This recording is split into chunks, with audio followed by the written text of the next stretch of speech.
আপনারা জানেন যে বাংলাদেশ জাতীয়তাবাদী দলের ভারপ্রাপ্ত চেয়ারম্যান জনাব তারেক রহমান রাষ্ট্র মেরামতের জন্য ৩১ দফা প্রণয়ন করেছেন, যে এই ৩১ দফা সংস্কারের মাধ্যমে আমাদের রাষ্ট্র সংস্কার করে আমরা একটা জনগণের প্রত্যাশিত রাষ্ট্র কায়েম করব ইনশাআল্লাহ।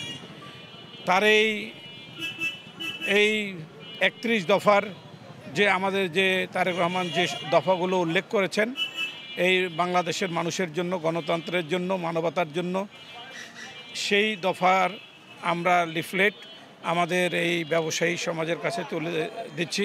তাদের হাতে আমরা এই দফা দিচ্ছি, তারা সেই দফা পড়তেছে।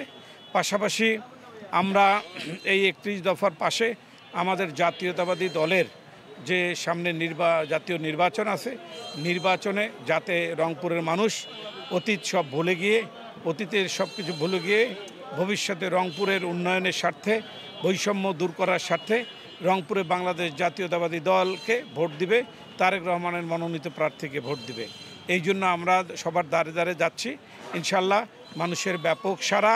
আমার মনে হয় ৯৯% মানুষ সামনের দিনে বিএনপির সাথে থাকবে এবং তারেক রহমানের প্রার্থীকে ভোট দিবে, ধানের শীষকে ভোট দিবে। সেই লক্ষ্যে আমরা সবার সাথে যোগাযোগ করছি, সবাই আমাদেরকে খুব ভালো সাড়া দিচ্ছে। ত্রয়োদশ জাতীয় সংসদ নির্বাচনে রংপুর সদর ৩ আসনে ধানের শীষ মার্কার পক্ষে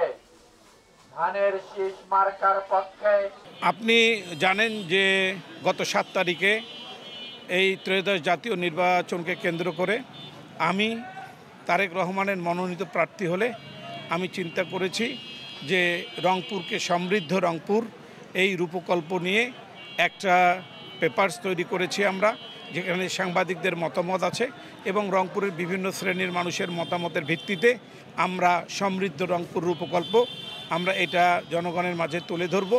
এবং সেখানে যেগুলো সমস্যার কথা আমরা তুলে ধরেছি, উল্লেখযোগ্য হচ্ছে রংপুরের যানজট, রংপুরের রাস্তাঘাট প্রশস্তকরণ, এখানে শিক্ষিত বেকারদের কর্মসংস্থানের ব্যবস্থা করা, অশিক্ষিত বেকারদের কর্মসংস্থানের ব্যবস্থা করা এবং রংপুরের যে শ্যামাসুন্দরী খাল, এই